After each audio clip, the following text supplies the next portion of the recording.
Bienvenue sur Le Genou à terre avec votre humble animatrice Isabelle Etier. Je vous rappelle que c'est pas nos moments de vulnérabilité qui nous définissent, mais comment on se relève, comment on fait face à ces enjeux-là qui fait de nous l'humain qu'on est. Et aujourd'hui, je reçois un gardien de but qui a marqué une génération de partisans de hockey des Canadiens, en tout cas, clairement la mienne, José Théodore. José, bienvenue. Bien, merci de l'invitation, ça me fait vraiment plaisir. Très contente de m'entretenir avec toi. Tu sais, quand on parle là, de personnalité sportive à succès, 16 saisons dans la Ligue nationale, 10 ans avec les Canadiens de Montréal, Trophy Arts, Vézina, 2 matchs des étoiles. Tu as vraiment marqué le public, un Québécois qui joue pour l'équipe de Montréal. Là, maintenant, avec le nouveau balado, toi, tu aimes ça les défis. Pas peur de... Oui, non, mais c'est exactement. Je suis un gars de défi, puis quand des fois je tombe dans la routine, ça, c'est comme un peu là, c'est là ma faiblesse. Puis c'était comme ça au hockey aussi, là. Ouais. Quand je tombais dans la routine, puis c'était comme un match à Buffalo, puis après, puis là, j'allais pas chercher le gros high que j'ai besoin, ça paraissait. Puis dans la vie, c'est comme ça, tu sais, j'ai touché à plusieurs choses, mais si j'ai pas une passion, je le fais pas à 100%, puis là, le résultat paraît. Fait que là, avec le podcast, c'est sûr qu'on fait avec moi puis Louis 60. Avec le 60, c'est un gros challenge, c'est un défi. Mais t'as raison, il faut tout le temps que j'aille un défi. Puis je suis jamais satisfait, je vais tout le temps aller plus haut. Puis c'était comme ça depuis que je suis jeune. Là, même ma femme me l'a dit des fois, ça doit être plate être dans ta tête. Je suis en compétition avec n'importe quoi. Là, comme je suis tout seul, puis je suis en compétition avec moi-même pour pas de raison. Puis je vais te dire une anecdote bien vite, puis tu vas voir que c'est pas normal. Je vais au Publix faire l'épicerie pour ma femme. Les affaires que j'ai aucune idée c'est où, puis je vois le gars qui travaille là, je t'assure d'y demander, je dis, c'est pas vrai que je vais pas le trouver tout seul. Je reste à peu près 1h30, mais je voulais compétitionner avec moi-même pour trouver les... Tu sais, je me crée des trips comme ça, autant en avion. Fait que je suis un gars spécial, j'imagine. Mais t'es-tu un gars qui est en compétition envers toi-même ou envers les autres? Envers moi-même, et je m'explique, parce que je sais si je donne le meilleur de moi-même, des bonnes chances, je vais être meilleur que les autres. Mais ça, c'est une grosse nuance. Oui, c'est une grosse... T'as raison, mais ça donne rien. Puis même, j'ai appris ça très jeune. Un de mes entraîneurs, j'étais au camp d'équipe Québec. Justement, on était 6. Il y avait Jocelyn Thibault, Éric Fichaud, Alexandre Daigle. Puis on était 6 gardiens de but. Puis l'entraîneur des gardiens, il me dit, José, viens ici. Il dit, t'es en compétition avec qui ici? On est 6 gardiens. Fait que là, Jocelyn Thibault. Il y a aussi Fichaud, mais je pense Thibault, tout ça. Il dit, viens, je vais te montrer, tu es en compétition avec qui? Tu as 14 ans, qui? Ouais. Il m'amène dans les toilettes. Le miroir. Il me met devant le miroir, il dit, c'est avec lui. Puis là, ça m'a resté dans la tête. Fait que depuis ce temps-là, puis c'est tellement vrai. Fait que, tu sais, comme je dis tout le temps, quand tu fais tout ce que tu as à faire, préparation physique, le mental, tu étudies si tu veux l'adversaire, puis tu donnes tout ce que tu as, mais en temps normal, mes performances vont parler d'eux-mêmes, que je ne suis pas obligé de me mettre en compétition avec d'autres mondes, malgré qu'il faut réaliser aussi il faut que tu sois conscient, là, mais tu es en compétition avec toi-même, dans n'importe quoi, parce que des fois, ton talent, il est moins élevé. Tu peux pas essayer de battre un gars qui est 100 fois meilleur de toi dans quelque chose. Tu veux juste le meilleur de toi-même, puis ça a tout le temps été ça, mon affaire, puis... c'est ce qui t'a amené, puis là, deuxième carrière, on te voit dans les médias, aussi tu fais des chroniques au 98.5. Mais là, moi, ce que je veux savoir, Joe... le genou à terre, quel a été pour toi ce moment de vulnérabilité, un moment où tu as fait face à l'adversité, puis tu dis, OK, j'ai envie qu'on parle de ça, de ce moment-là? Bien, il y en a 2 qui me viennent en tête, puis c'est 2 gros moments. Le premier, je dirais, en 2006, j'étais joué au Canadien. Je venais d'être échangé à Denver, mais j'étais blessé au talon. Fait que j'ai été échangé, je ne pouvais pas aller joindre l'équipe. Puis ma fille est née, ma première fille, Romy, est née, puis elle a eu des complications. Elle était 3 mois à l'hôpital dans les soins intensifs. Mais là, moi, je viens d'être échangé. Fait que là, j'ai la nouvelle équipe qui m'appelle pour dire, Pierre Lacroix, José, les gars, ils ont hâte de te voir, mais je t'ai blessé. Ils ont été corrects, ils ont dit, reste avec ta femme puis la petite. Mais, tu sais, ça, c'était un moment qui était tough parce que t'es à l'hôpital, on ne sait pas ce qu'elle a. Puis là, eux autres, ils me mettent de la pression pour aller les rejoindre. Puis les séries commençaient. Fait que je commence les séries avec Denver, mais tu sais, ma tête n'est pas là. Ta tête n'est pas là, certain. Comme ça me tentait juste pas. Je voulais juste être à côté de ma femme à l'hôpital. Fait que ça a été tough. J'ai été capable quand même de performer parce que j'oubliais un peu là, ce qu'il en était pendant le peu de temps que j'étais sur la glace. Mais le vrai test pour moi, puis qui est similaire à ça, mais comme 100 fois pire, c'était en 2009, quand mon fils est décédé à 2 mois de naissance à Washington. C'est vrai. C'était le mois de juin. Puis là, on joue. Tu sais, la saison commence, je suis numéro 1. Là, j'ai-tu pas à tête au hockey. Il faut que je m'entraîne. Je suis 10 livres overweight. J'ai passé 2 mois à l'hôpital à chaque jour. Là, on est rendu, il est décédé le 14 août. Fait que c'est comme 2-3 semaines avant le camp d'entraînement. Pas mes patins. Comme je dis, je suis 10-12 livres. J'ai pas la tête là. Ma femme, c'est comme on se parle. Tu sais, c'est tough, vraiment tough. Puis j'ai pas... puis à un moment donné, c'est comme... Je me suis regardé dans le miroir, je dis, écoute, là, il faut que, tu sais, comme il faut quand même, je performe, j'ai un contrat envers l'équipe, puis j'étais numéro 1, je dis, il y a du monde qui dépend de moi. Ma femme, ma fille, ils ont besoin de moi, ils ont besoin de moi d'être solide.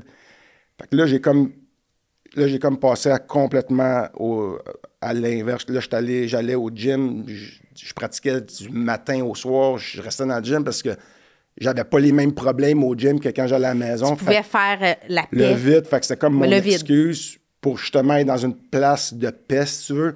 Fait que là, ce qu'il faisait, je restais, au lieu de rester 1 heure sur la glace, je prenais des recrues, on restait 2-3 heures.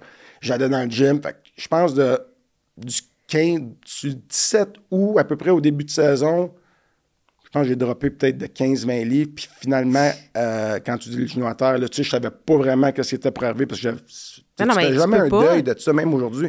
C'est pas que j'ai un deuil, tu apprends juste à dealer avec. Tu peux pas dire, OK, j'ai tourné la page. Tu peux jamais tourner la page. Non, c'est fait partie de toi, là. Puis là, cette saison-là, à Washington, ça a bien été. Puis c'est là que j'ai remporté le trophée Masterton. C'est vrai. À cause de la persévérance. Puis d'être fait que ça, c'est un trophée que c'est sûr, sur papier, on parle du trophée Hart, trophée MVP, performance. Vézina. Mais pour moi, ce trophée-là, il vaut plus que les 2 autres trophées que j'ai gagnés parce que je sais qu'est-ce qu'il représente. Puis je sais c'était quoi du début à la fin. Fait que ça a été un moment qui m'a fait grandir énormément. Mais j'aime ce que tu dis parce que, tu sais, c'est vrai qu'on regarde souvent, surtout quand tu es une personnalité sportive comme toi, qui a eu les grands honneurs, qui a tout remporté, ou à peu près, lorsque tu fais face à une adversité comme ça, puis ça nous rappelle qu'il y a un humain derrière chaque athlète. Puis, tu sais, toi, tu peux pas dire « je prends un congé parental », puis à cette époque-là, ça n'existait pas, moins. Là.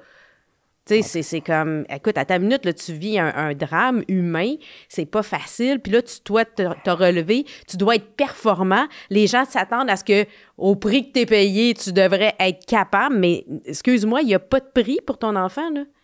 Non, c'est ça qui arrive. C'est comme, t'as un mauvais match, tu peux, je veux pas le dire parce que je suis pas un gars qui trouve des excuses. Non, mais... là, mais même autour, tu sais, il n'y a pas de journaliste ou ton coach qui va dire « Ah, c'est pas grave, hey, pauvre gars, il a perdu son enfant, on va lui donner une autre chance. » Malheureusement, on est dans un monde de performance, un monde qui a beaucoup d'argent.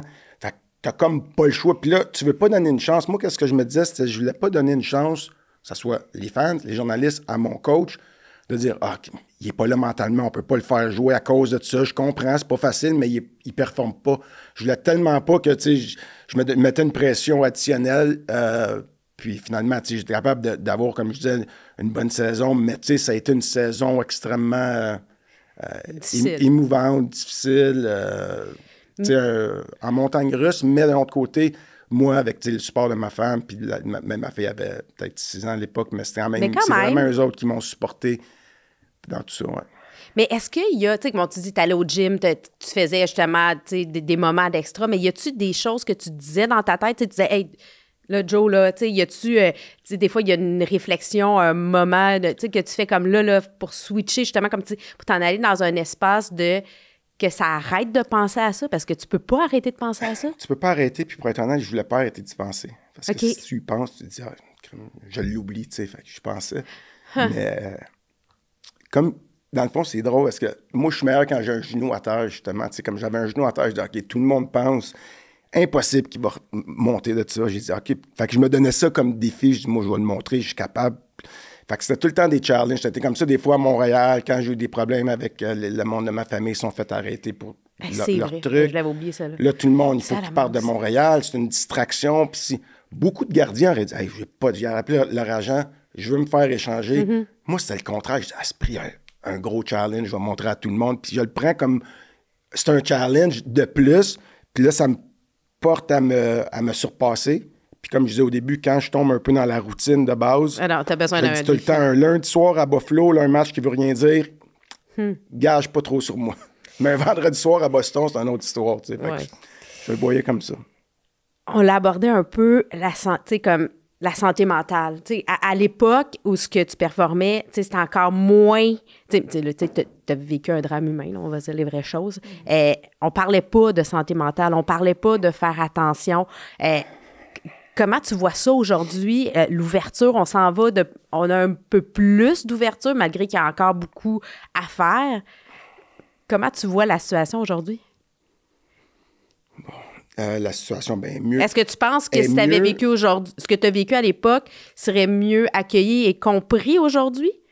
Ben, je suis style là quand même privé dans le sens que, tu sais, je voulais pas aller me pavaner, dire « Ah, c'est difficile », tu sais, comme je gardais ça vraiment à l'interne. Ouais. Fait que je suis pas là pour aller me... Si je trouvais que j'étais capable de faire la job, ben je le faisais. Si à l'époque, j'aurais juste été pas là mentalement, puis en dépression, qui aurait pu, j'aurais pas eu le choix, j'aurais pas pu jouer, j'aurais pas pu performer. Ouais. Fait que je pense qu'on s'est amélioré, oui, mais il faut quand même garder un peu un standard, parce qu'on s'entend, moi, je viens un peu de la vieille école, puis il y a encore beaucoup de DG qui sont de la vieille école. C'est vrai. Qu'est-ce qu'ils disent devant les médias, puis qu'est-ce qu'ils se disent à l'interne. Des fois, c'est pas pour rien que quand tu regardes le 1er juillet, ces joueurs autonomes, tu dis, comment ça, lui, il est pas signé encore, pourtant, il est bon.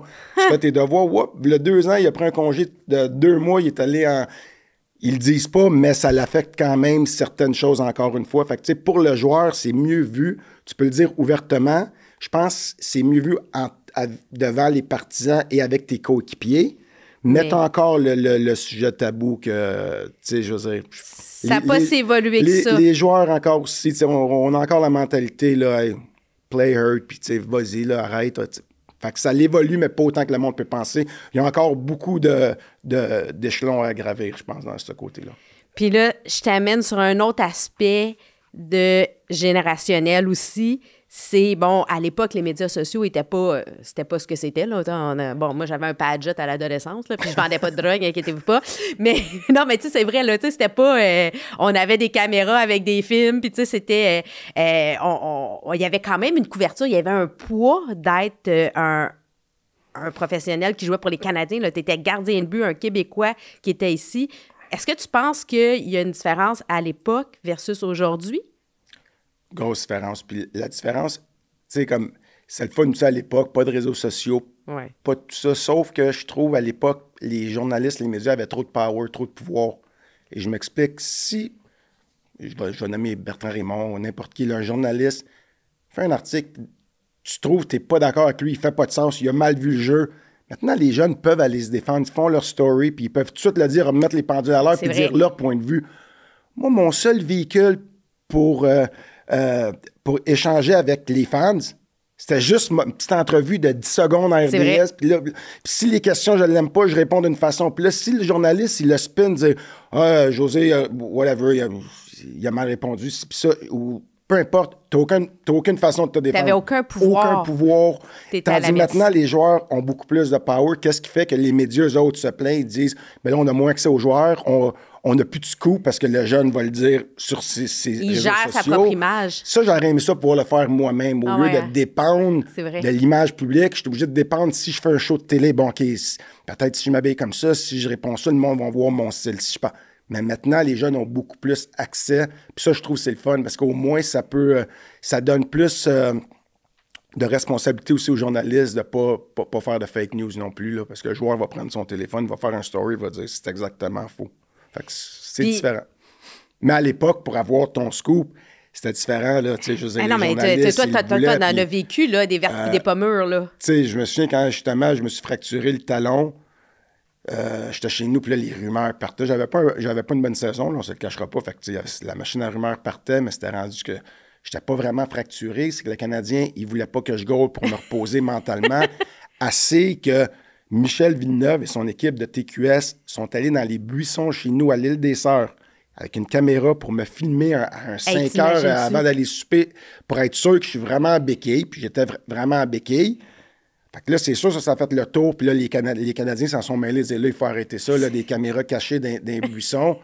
Et la réponse de Michel Villeneuve, c'était « Théo, je faisais ça pour toi. Le monde pensait que tu étais blessé. Moi, ils pensaient que tu n'étais pas blessé. Je voulais leur montrer que tu étais vraiment blessé. » Hey, t'es-tu sérieux? J'ai dit, OK, Mike, c'est correct. Fait que, c'était vraiment un autre l'intention était peut-être noble, mais je pense que c'était aurait aussi pu m'appeler, prouvé. puis j'aurais dit, puis Ben, la c'est ça, vérité me aussi, semble, puis ça aurait tu été plus simple, là, mais... comme- Mais anyway, puis le plus drôle, c'est que j'avais des caméras chez nous, fait que je les ai regardées, après, je les voyais.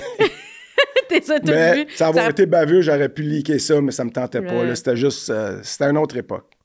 Si tu avais à résumer en un mot ce que le sport t'a appris, ou en une phrase, là, parce qu'un mot, je sais que ça va être difficile avec toi, mais qu'est-ce que le sport t'a qu'est-ce que le sport t'a appris? Ben, en gros, la discipline, Oui, persévérance.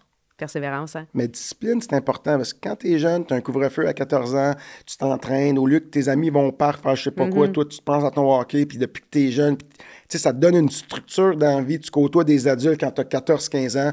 Fait que ça donne beaucoup de maturité, de la discipline, puis dans mon cas, ben de la persévérance. Ah oui, oui. Puis tu sais, tu l'as dit tantôt, tu as un de tes coachs à un moment donné qui te dit, OK, tu fais ça, tu es en compétition contre toi, mais t'as-tu une phrase que tu donnes dans ta tête? Tu sais, des fois, on a une espèce, avant chaque performance, on a comme un moment, là, un mantra qu'on se dit pour se mettre dans de bonnes dispositions. Tu sais, surtout que tu as vécu des moments ou que ce soit en dehors, tu dis, OK, ça c'est mon go-to pour revenir dans mon moment de Joe, performe. Mais il y a tellement de pression, surtout avec la position de gardien de but, que c'est comme, des fois, pour t'enlever de la pression, tu te comptes comme des peurs un peu. Fait que, tu sais, moi, c'était plus, si je faisais ma routine comme il faut, OK. une pratique que je pratiquais à 100%, je mangeais les mêmes choses que je mange. Tu sais, le monde va dire des superstitions. Moi, j'appelle ça des routines. C'est un peu, tu sais, c'est vague, mais c'est un peu... Fait que quand je fais mes routines, je dis, ah, là, c'est comme je me convainc, c'est sûr, ça va bien aller, j'ai tout fait by the book. Puis là, ça t'enlève une pression, puis là, quand t'as la tête à la bonne place, ben là, tu performes. Fait que c'est plus comme ça que je l'approchais. Puis, tu sais, d'un autre côté, là, je sais que quand je fais le mieux que je peux, je suis préparé.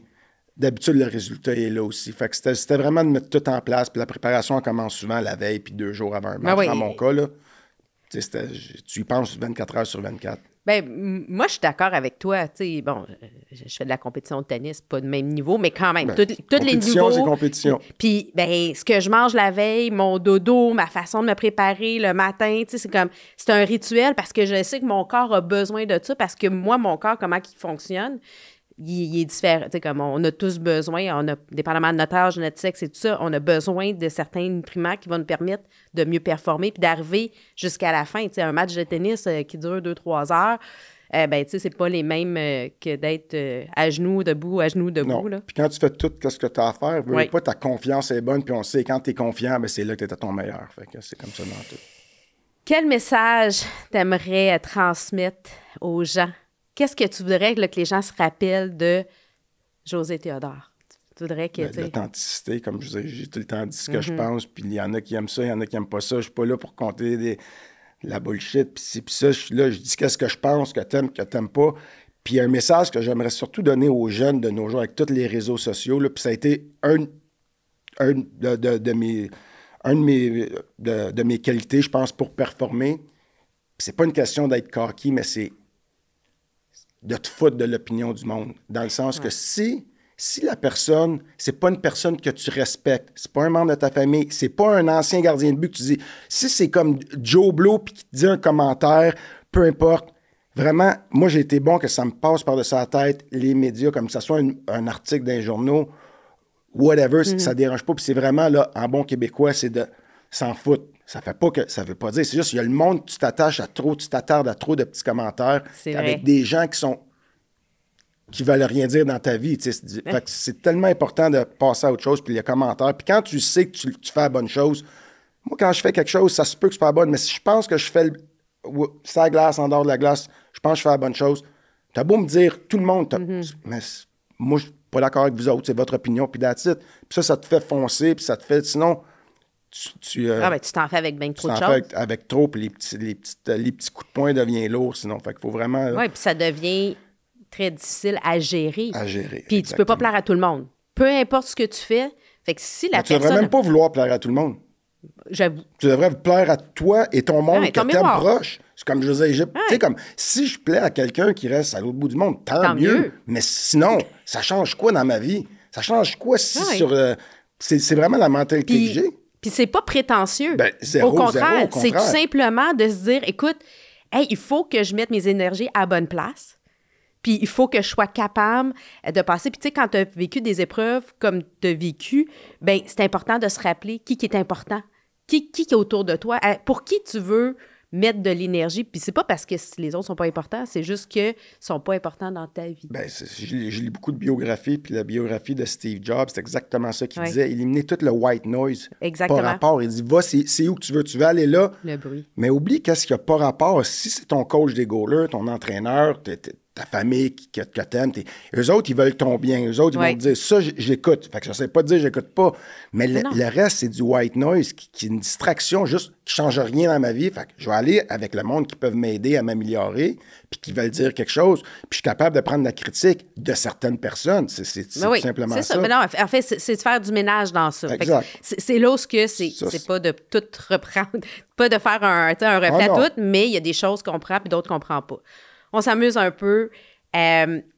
J'ai envie de savoir quel est ton surnom que tu as reçu qui est le plus drôle. Tu sais, comme José, Joe, mais y a-tu quelque chose comme... Tu sais, souvent, dans le milieu du sport, là, vous avez tous des surnoms, là. Ouais. Mais... Est-ce que ça se dit? Non, c'est parce que ça a été vraiment Théo pendant longtemps, tout le temps. Plus jeune, à un moment donné, c'était Big Joe. Big Joe. Théo. Puis un surnom que j'ai eu, ça, c'était avec ma gang de Washington, là, Ovechkin, tous les boys. Mais on était comme 5-6 qui se surnommaient comme ça. C'était juste Money. Money. Mais Money, mais pas parce que l'argent...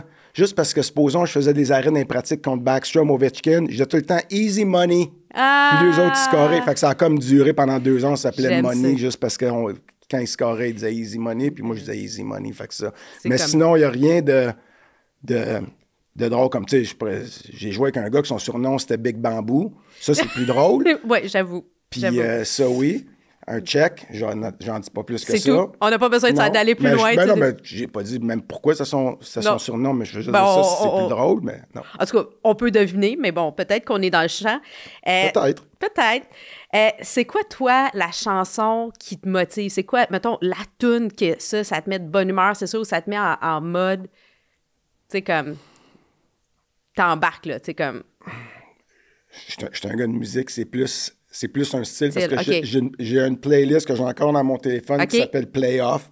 Puis je pense que c'est la même playlist que quand je jouais contre Boston en 2004. Fait qu'on s'entend qu'il n'y a pas trop de nouveautés là-dedans. Puis j'étais un gars qui faisait beaucoup de snowboard, skateboard. Fait que c'est tout comme du old school punk. Comme, mais tu me partages cette playlist-là, je suis en compétition, je veux... Parfait, d'après moi, ça va me mettre dans un bon mode. Ah ouais, ça... Puis je l'écoute encore, fait que c'est... Ouais. Puis y a-tu un style musical ou un artiste que tu disais, ça, je suis pas capable. Ça, c'est comme, on veut te mettre off, on veut absolument, comme ça marche pas, là. Ouais. J'ai juste beaucoup de difficultés avec le country. Je suis pas un gars de country. Puis je sais que c'est la nouvelle mode, là. C'est la nouvelle mode. C'est très ancien, du country, là, mais... Oui, c'est ancien, mais peut-être c'est parce que quand on a commencé avec l'équipe Canada, tu sais, très jeune, nous autres, Montréal, moi, on n'en connaissait pas de country, là, ça arrive ça de Saint-Bruno. Puis là, les camps d'équipe Canada, c'était à Calgary, Winnipeg. Puis là, le matin, c'était le country pour s'habiller. Là, je dis, ça n'a pas d'allure. Je s'en vais gauler une game, il me parle de pick-up avec sa bière, puis tout smooth. Je dis, moi, je veux de quoi? Comme dans Rocky, je sais pas. Fait que c'est peut-être de là que c'est venu que c'est parti, disons, du mauvais pied, peut-être, c'est pour ça. Je comprends. Parlant, justement, tu parles de Rocky, y a-tu un film, toi, ça, c'est ton classique, là, tu veux, tu sais, un bon film de sport, là, un bon film de sport, c'est sûr, Rocky 1, là, le premier, je trouve qu'il est bien tourné, l'émotion. Le fighter, justement. Justement, le underdog. Fait que ça, c'est vraiment bon. Ouais, ça, c'est un classique pour moi. Puis, si je te demande ton plus grand rêve sportif que tu n'as pas réalisé ou que tu aimerais réaliser, un ou l'autre?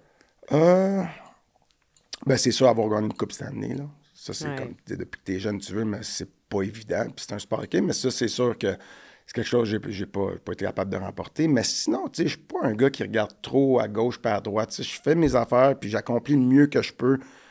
Je suis fier de ce que j'ai fait. Rêve sportif, tu sais, je suis un fan de gars. J'ai la chance de jouer avec McElroy, j'ai joué avec Ricky Fowler. J'ai fait beaucoup de choses que le hockey m'a amené, puis j'en ai profité, parce que dans le fond, pourquoi pas d'en profiter? Tu sais, j'étais un gars de musique, j'ai joué sur le stage avec mes chums de NoFX, Pennywise, Bad Religion, c'est toutes des idoles, puis ça, c'est parce que je suis comme un petit cul. Je dis, pourquoi pas profiter de mon nom? Si c'est des fans de hockey, ben moi, je vis un rêve, fait que tant mieux. Fait que, mais sinon, pas mal.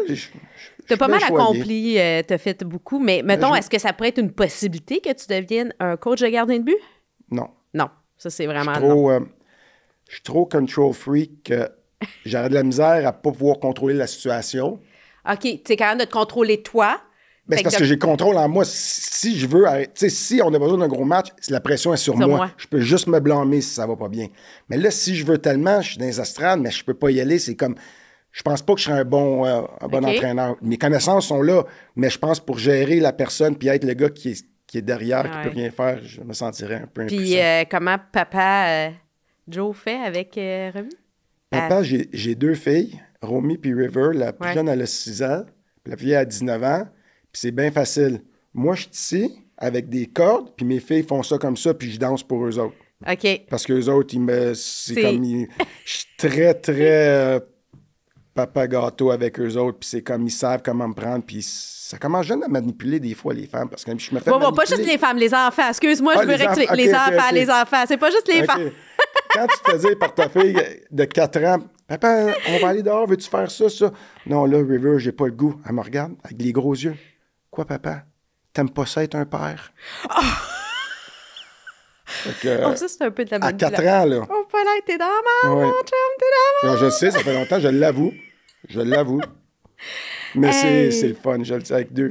Ça, tu parles des choses à accomplir en tant que sport, whatever. Présentement, c'est vraiment la famille. C'est pour ça que je suis pas souvent à Montréal, mais je viens plus souvent avec l'aventure podcast, mais être avec mes filles, puis rattraper le temps perdu que j'ai manqué avec la plus vieille. Puis là, je le fais avec la plus jeune à l'école, puis je me fais maquiller.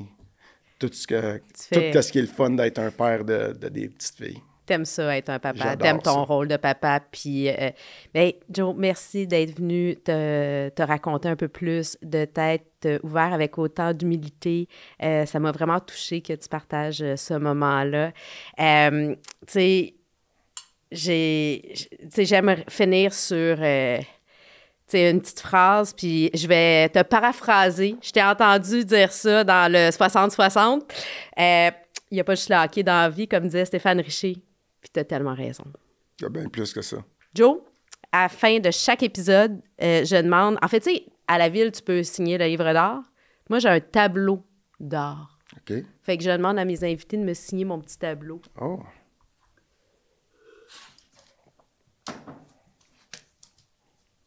C'est qui le premier? Amy Fecteau. OK. J'aime pas ça être deuxième d'habitude. Ouais, je sais. Mais ça, c'est correct. Je Elle mérite d'être premier. Mais non, mais c'est comme... En fait, t'étais supposé être le premier. C'est des blagues. C'était dans l'ordre. Mon crayon a marché? Oui. Nice. Merci, Joe. C'était José Théodore qui est venu se raconter, qui s'est ouvert. Moi, il m'a touchée. Il m'a vraiment ramené à l'humain derrière le sport. Puis c'est ce que j'ai envie de faire. Merci. Fait que sur ça, n'oubliez pas de vous abonner à caosport.tv. Écrivez-nous, partagez vos commentaires, comment vous avez apprécié cette émission. Moi, en tout cas, ça m'a vraiment touchée.